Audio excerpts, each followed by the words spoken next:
Hi, welcome back to Wine Mastery. We are going to taste a Malbec from that place that just does wonderful things with Malbec, Argentina. And we're going to taste it now.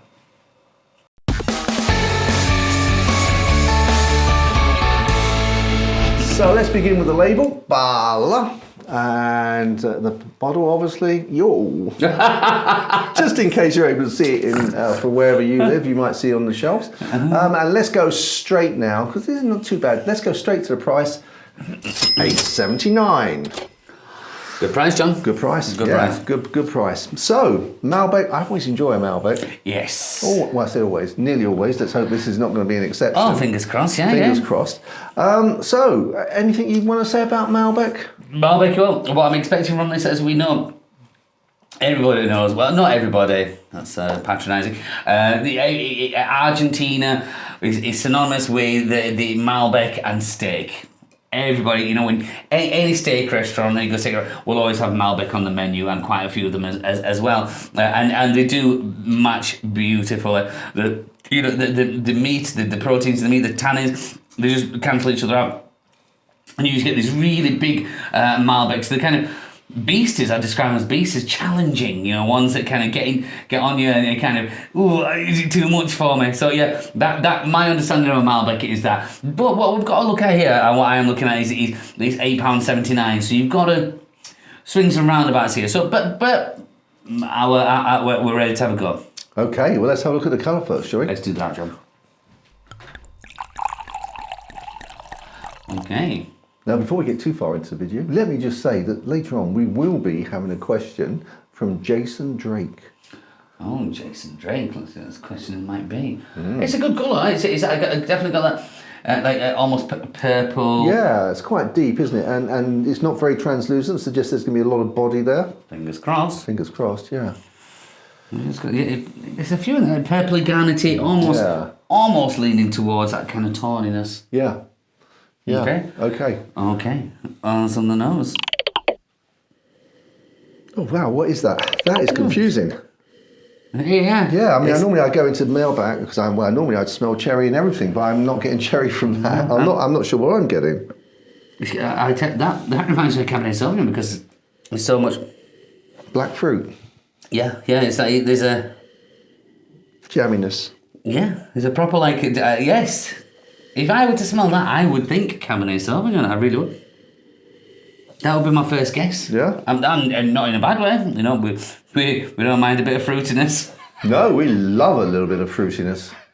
I'm all for that. Who doesn't love a bit of fruitiness? Yeah, the smell there. There's something at the back there, which is a little bit more earthy almost. So you get some sort of perfumey or floral. Yes, there's a floral thing there, but I can't work out what the... No, I can't.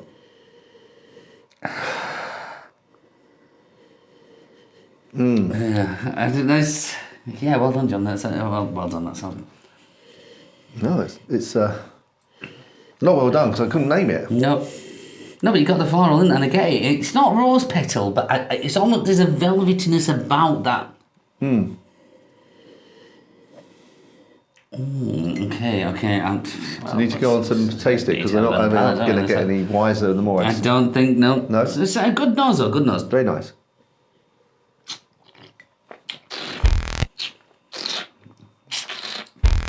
Ooh. The third thing I noticed is the thinner than I thought it was going to be. Yeah. Then right at the end then, the tannins really whopped in. I think, well, that's nice. And you're just getting in it. You're not having that. No. I agree with both those things. Sometimes just the nosing of a wine is enough. It's like smell, that in itself can be an experience. All those smells that are in there, all the work that's gone into it. Every little, every grape that's been crushed to go in, and you can almost smell all that. And then the flavour, because you equate that, you think, right, that's what you're going to get. And that's not what we got with that one. Oh, that's not what I got.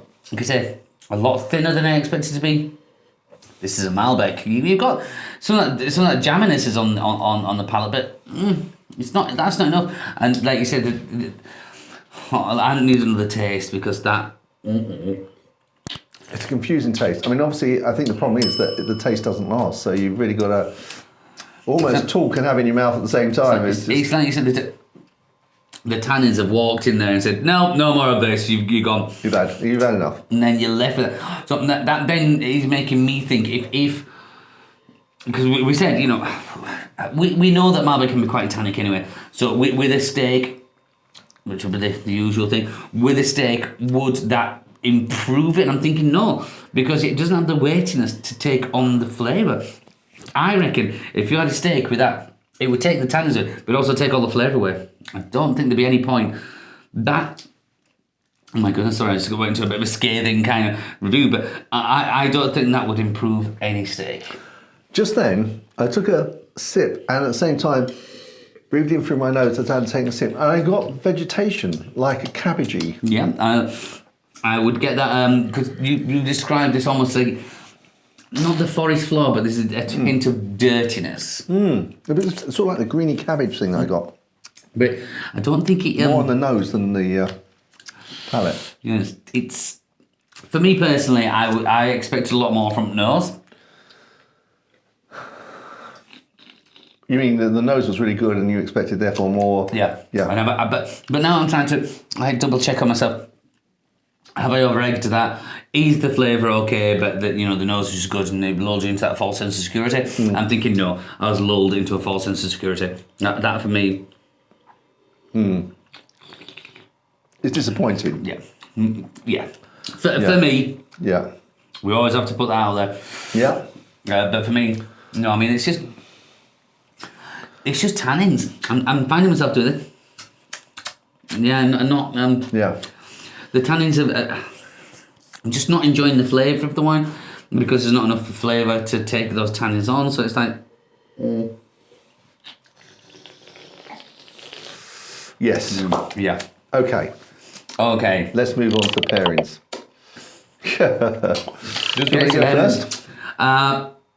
Yeah, you can do, yeah. Okay, so I think as John said, it wouldn't really take a sort of like flame-seared steak with some seasoning on it. I don't think it would take that. So what I'd do is I'd probably pair this with something like a lamb chop, sort of bloody lamb chop. Not, in other words, quite red, not well done. And I think that would just about cope with the lamb chop, and there would be enough in the meat there to actually help take out the tannins on this. It's the tannins that need taking out. It's the tannins. But even then, I'm not convinced 100% that once the tannins have gone, I'd enjoy the wine. I'm not 100%. But cheese-wise, and this is going to sound odd because I've said it's such a light wine, but like you just said, I'm looking at what's going to take the tannins out. And it's going to be a cheddar. It's going to be a cheddar. An unpasteurised, it could be literally any unpasteurised cheddar. But on like nothing too strong, nothing too aged, about 12 months. It's got the flavour, that good old-fashioned kind of farmhousey flavour, the traditional flavour. I would like that. Without the bite that goes with it, because I think that would take on those tannins nicely. And then try release a little bit more of the flavour that's in there. So yeah, it sounds odd, but a cheddar. Okay. Yeah, I totally get that. Okay, guys, so now we're going to flip the screen and we're going to go to viewers' questions. So, viewers' question. John, you forgot. We have forgot. I must apologise. We've not done the points. Oh, the scoring. Yes. Score. Yeah. Okay. Sorry. Jason, we'll answer your question in just 2 moments, but we need to do the scoring on this. Yeah. Okay. Malbec. Okay. So. Because I'm going to go back a little bit here, because for me there are a number of reasons why I don't think that was personally, I don't think it was a good Malbec in that it didn't have the flavour, the taste of Malbec. The one job for a Malbec is really to go with steak usually, and even if it put a steak with that, which I thought about, it wouldn't take it on. So for that reason, and I think I'm gonna be fairly generous by giving it a bah. There we go. Okay, well, let me explain the logic here. I don't know if you recall, we tasted a Malbec called Nice Drop of Malbec. It was £4.50. I do. Yeah, well, we'll put the link up here to that. Now, that was so much better than this. So much better than this, at half the price. Yes. And for that reason, I'm only scoring this 63. Oh, John, I had forgotten completely about that. Now, if you think about it, but doing that comparison it would be like it's half the price. And if I remember rightly, we gave that at £4.50 a really, really nice score. Yeah. Oh, yeah. But I did say I was generous with 70. I know what. So I completely get you 63. I get it 100%. 100%. Not 100%. But yeah. Oh, I'm gonna have a look at that link myself and see if I can get another bottle of that. I'd forgotten about that. Yeah. We need to revisit some of these, don't we? But yeah. Get it 100%. Okay. All right. Okay. So, Jason, we're getting back to your question now. Apologies for the delay in that slight delay. So, Jason's question, looking down and reading his question. Jason's question was, what causes some wine to travel well and some not to? And how can you identify the ones that don't? Okay, so Jason, I'm assuming this is not like we're not talking about things that have been brought into the country in wagons. We're talking about you going on holiday or something, or bringing some back for yourself. So, if that's the case, which we'll go with. And one of the biggest things you need to look at is the temperature variation or fluctuation. It doesn't matter if a wine's a little bit warm or a little bit cool, as long as it's consistent, the wine survives very, very well. But it's when you are, you're flying up there, you're back up and down, and it's going from warm through the airport to freezing cold. That can really batter a wine about, so to speak. But so to avoid that, look at the things that have got like the more alcohol in there. They tend to be a little bit more robust about it, more tannins, which you probably wouldn't know unless you've tasted it previous. But try and avoid the kind of more delicate white wines, sparkling wines. They tend to get hit quite hard. And also it is the being bashed around. Obviously, you've got to be very careful with that, because that can also affect a wine. Yeah, absolutely. And I think the other thing that can also affect it is in terms of your personal taste. Because if you're on holiday, you're in a completely relaxed mode rather than back at work, and sort of come home from work and still is stressed. That actually affects your saliva and the taste buds and what you're tasting. So, you can, and sometimes you will probably notice that you can get the same bottle of wine, taste it, really enjoy it, and on another evening not. And that's probably down to your stress levels. It does make a difference to your taste. So that's another reason that holiday wines don't always taste as nice as they do when well, sometimes we've all had sangria on holiday. There's no stress, no hassle, and they're always bloody delicious. And then you come home and you think it's a wet Tuesday afternoon and you're watching Emmerdale Farm, and it's like, no, it's not the same. You're spot on with that. It's just the way it affects your taste buds in different ways. Yeah, absolutely. Hope that helps you, Jason. So I don't know if I've mentioned your surname, Jason Drake. Thank you very much indeed for sending the question in. If anyone else has any questions, please sort of post them to us, and we will try and answer them if we can. If you haven't already, subscribe and press that thumbs up button. And, don't forget that ding-a-ling-a-ling, which will keep you posted as soon as we release a video. You will be notified. So until the next time, when we look forward to you joining us for us to give a critique on another glass of wine. Chin chin. Chin chin.